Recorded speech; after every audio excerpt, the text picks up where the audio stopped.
So there's a small YouTube channel named Vlog Creations, and yes, I am coming after Vlog Creations. Well, not really. This is just me more being concerned about him and me talking about this genre of content as a whole. And before we continue, y'all already know what's up. Please don't go out there and harass Ross by any means. There's really no reason to, because he's just a guy trying to make people smile, and unlike that one guy spraying bug spray on foods, Ross isn't really going out of his way to slime people out for a couple thumbs up or anything of that sort. And also, it's all just my opinion anyways. At the end of the day, it's just my interpretation of his channel. It's not some objective truth. So with that being said, let's begin. First, I just want to talk about the blind guy getting robbed prank. It's kind of harmless on the surface, primarily because no one's in any physical danger. But later on, when the cops get called, they have a chance to reveal that it's a prank, but instead they hatch this genius idea to try and prank the police and waste the time of the police. Call me an old, disheveled, angry grandpa all you want, but hear ye, I announce that I have the audacity to say that you're being stupid.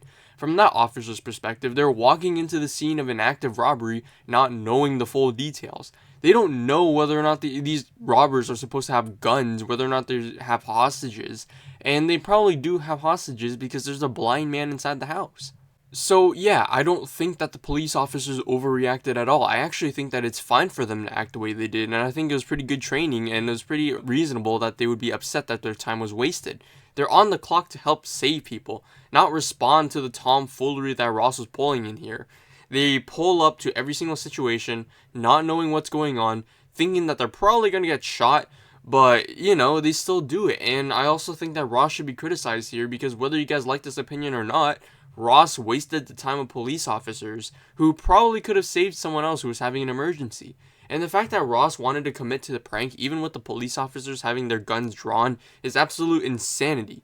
Not only did he put his friends in danger with people who have their guns drawn, this is also just a prime example of content brain, where you're just doing whatever you can to get content. And that is a very dangerous tightrope to be walking on. You should not be doing things like that whatsoever, especially if there are guns being drawn in front of you.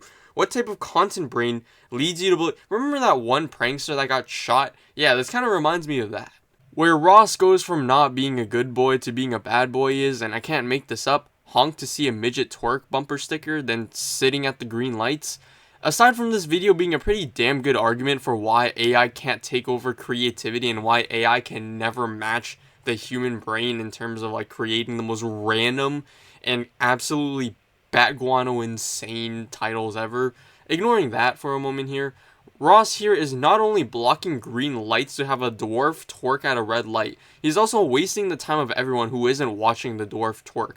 And to the people who are watching the dwarf twerk, what if they were kids, dude? You're having some random grown adult twerk in front of unsuspecting people, and as someone who got my driver's license at 16 years old, that would have been pretty damn weird if Ross had, at the bottom line, grown adults twerking in front of children while holding up traffic. I probably would actually throw hands if I was in the middle of driving to school and some numbnuts was throwing it in the back of a car in front of me. I got places to be. I can't be waiting around for this type of BS. So I feel like if Ross brought his pranks more, like he wants to do public pranks, so we're gonna keep it in the public. Maybe if Ross didn't block impeding traffic, maybe I wouldn't have much to say about Ross. So yeah, that's about it. That's all I really wanted to say. Overall, I feel like Ross needs to be a better pranker at the very least. He's scaring old people, and unironically, from what I know at least, that's not really a good thing. Also, to me, sometimes he wastes the time of other people, and like especially law enforcement. That one was not a good one. And yeah, I mean, I just wanted to complain for a little bit because oh, the misery. Oh. Anyways, see ya. Have a good day. That's not my normal intro. That's about it. That's all I really gotta say. I hope you have a good day, and bye.